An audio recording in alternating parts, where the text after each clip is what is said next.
Galing po ko dyan. May tinik up ako dyan, Ford. Saan po? Sa may mga retardo. Ayan mga kaibags, ang naging problema ko dito kay Snow, malakas yung vibration tapos medyo parang may delay na hatak. May something na delay. Wait, check natin. Ayan denso.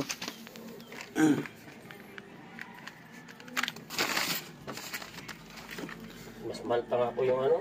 NGK po. Oo, na patulas ng dulo. 250 yun. Wala po. Inanapan lang po nila ng kapares. Baka wala lang sila available na. Dito sa mga to? Ignition coil. Yan, ignition coil.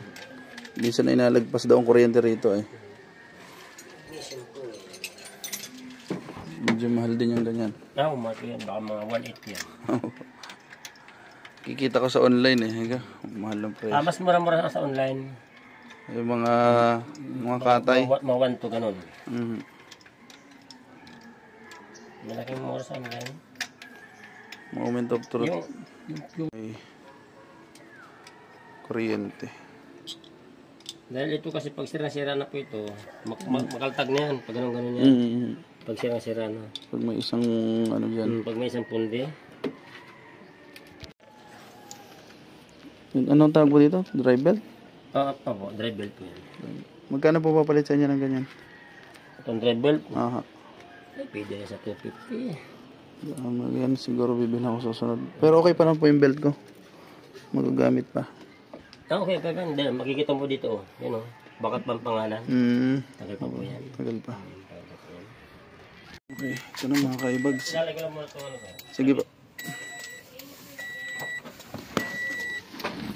Ayun mga kaibags, so ano naging problema ko dito sa kay Snow, dito sa ating Vios. Medyo parang hingal ang takbo. Tapos parang pag niredundo mo, bitin. Mararamdaman mo So ay nagpalit tayo ng apat na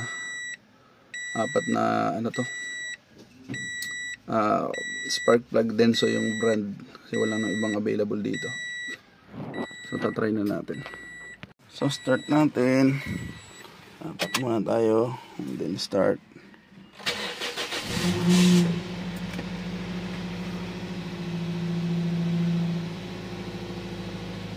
Obserbahan muna natin. Try na natin i-gas.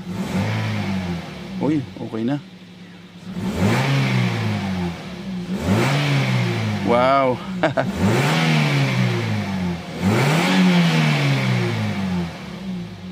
Okay na. Alright. Ano po yung sa RPM niya po? Ano sa RPM niya?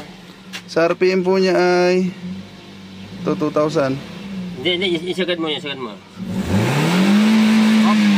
po yan, okay yan. Okay yan. Okay na po? Okay yan. Nang pag-insert ng RPM mo na halos na 9,000, 17,000 yun. Okay lang po yan. Okay na po.